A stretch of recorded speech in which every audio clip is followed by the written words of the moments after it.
বিসমিল্লাহির রহমানির রহিম। সুপ্রিয় শিক্ষার্থীবৃন্দ, আশা করি তোমরা অনেক বেশি ভালো আছো। আজকে আমি তোমাদের মাঝে উপস্থিত হয়েছি এসএসসি উচ্চতর গণিত। এসএসসি উচ্চতর গণিতের 9.1 অধ্যায়ের 6-এর ক নং প্রশ্নের সমাধান নিয়ে। তাহলে চলো কথা না বাড়িয়ে প্রশ্নটা সমাধান করা যায়। প্রশ্নে কি দেওয়া আছে? যদি এক্স সমান সমান a to the power q plus r comma b to the power p, y সমান সমান a r plus p into b to the power q এবং জেড সমান সমান a to the power p plus Q into b to the power r হয়, তবে তোমাকে প্রমাণ করতে হবে x to the power Q minus R, Y to the power R minus P, Z to the power P minus Q equal to 1। Okay, তাহলে আমরা left hand side তুলে নিই। লেফট হ্যান্ড সাইড কি দেওয়া আছে? X to the power Q minus R, Y to the power R minus P, Z to the power P minus Q. Okay, second কাজ হবে আমার এক্স ওয়াই এবং Z এর মান বসানো। দেখো এক্স এর মান, ওয়াই এর মান এবং জেড এর মান দেয়া আছে। তাহলে আমি এক্স এর মানটা তুলে নিই। এক্স এর মান কি দেওয়া আছে? A to the power q plus r into b to the power p. Okay, x এর মানটা বসালাম, কিন্তু এক্স এর উপরে পাওয়ার কি আছে? Q minus r. তাহলে ব্র্যাকেটে কি লিখবো আমি? Q minus R. ওকে, ওয়াই এর মান কি দেওয়া আছে? ওয়াই এর মান দেওয়া আছে a to the power r plus p into b to the power q এবং ওয়াই এর উপরে যে পাওয়ারটা দেওয়া আছে সেটা কি? আর মাইনাস পি। ওকে, এবার দেখো জেটের মান কি দেওয়া আছে? জেটের মান দেওয়া আছে a to the power p plus Q into b to the power r এবং তার উপরে পাওয়ার দেওয়া আছে পি মাইনাস কিউ। ওকে, এবার দেখো ফার্স্ট ব্র্যাকেটের ভিতরের সাথে উপরে যে পাওয়ারটা আছে প্রত্যেকটার সাথে কিন্তু পাওয়ার গুণ হয়ে যাবে। তাহলে এর উপরে কিউ প্লাস আর এর সাথে কিউ মাইনাস আর গুণ হবে, কিউ মাইনাস আর।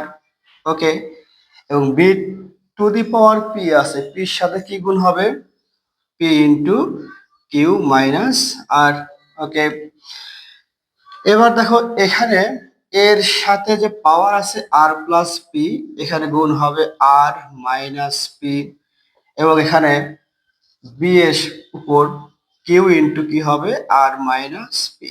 ওকে, এবার দেখো এখানে এর সাথে গুণ হবে p plus cube, p minus cube এবং এখানে কি আছে? B to the power r p minus cube.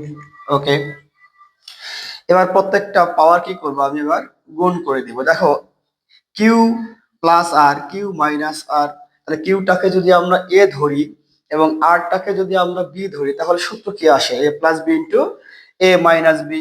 R a plus B into A minus b সমান সমান আমরা কি জানি? A square minus b square. So এখানে এ বলতে কিউ, এর উপর কি হবে? Q square minus r square into, দেখো p into Q minus r, তাহলে পির সাথে কিউ গুণ করলে কি হবে? পি কিউ প্লাসে মাইনাসে মাইনাস, পির সাথে আর গুণ করলে কি হবে? P R. অনুরূপ ভাবে এখানেও এ প্লাস বি ইন্টু এ মাইনাস বি সমান সমান এ স্কোয়ার মাইনাস বি স্কোয়ার এবং বির সাথে গুণ হবে কি? কিউ আর, মাইনাসে প্লাসে মাইনাস কিউ এবং পি গুণ করলে কি হবে? P Q. ওকে, এবার দেখো এখানে এর সাথেও কিন্তু P plus Q into P minus cube, এখানে সেই একই সূত্র দিব যে A plus B into A minus B, এটা সমান সমান লেখা যায় স্কোয়ার মাইনাস বি স্কোয়ার এবং বির সাথে আর ইন্টু পি মাইনাস কিউ গুণ করলে কি হয়? P R minus Q R. এবার খেয়াল করে দেখো যে সূচকের নিয়ম অনুযায়ী যদি বেসগুলো একই রকম হয়, তাহলে সবগুলো বেস মিলে একটা বেস লেখা যায় এবং তাদের উপর যে পাওয়ার গুলো আছে সেই পাওয়ার গুলো কি হয়ে যাবে? গুণ থাকলে যোগ হবে। দেখো এখানে এ একটা, দুইটা, তিনটা, তিনটা এ আছে, তিনটা এ মিলে কি নিব আমরা? একটা এ। এবং যেহেতু সবগুলো গুণ অবস্থায় আছে, যদি গুণ অবস্থায় থাকে তাহলে তাদের যে পাওয়ার গুলো আছে সেই পাওয়ার গুলো কি হয়ে যাবে? যোগ হবে। দেখো এখানে যে পাওয়ারটা এই যে একটা পাওয়ার, এবং এই পাওয়ারটা কি হয়ে যাবে, যোগ হবে। So q square minus r square যোগ r square minus p square যোগ p square minus q square. Okay, তাহলে এর যে কাজটা ছিল সেই কাজটা আমাদের কমপ্লিট। এবার আমাদের বির কাজটা করতে হবে। যেখানে দেখো তিনটা বি আছে, তিনটা বি মিলে কি একটা বি নেওয়া যায়, এবং তাদের যে পাওয়ার P cube minus P R যোগ এখানে কি আছে Q R minus P cube যোগ এখানে কি আছে P R minus Q R.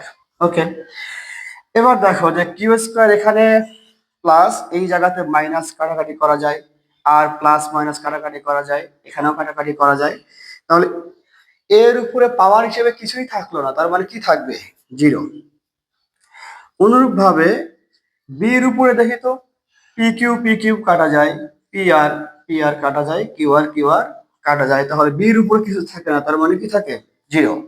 ওকে, তাহলে কোনো সংখ্যার উপরে যদি কি থাকে বলতো, শূন্য থাকে, তাহলে সূচকের নিয়ম অনুযায়ী সেই সংখ্যার মান কি হয়ে যায়, ওয়ান। তাহলে এর উপরে জিরো এর কথার অর্থ হলো one, B to the power zero এর কথার অর্থ ওয়ান, ওয়ান আর ওয়ান গুণ করলে কি হয়, ওয়ান হয়। সমান সমান দেখো আমার রাইট হ্যান্ড সাইড।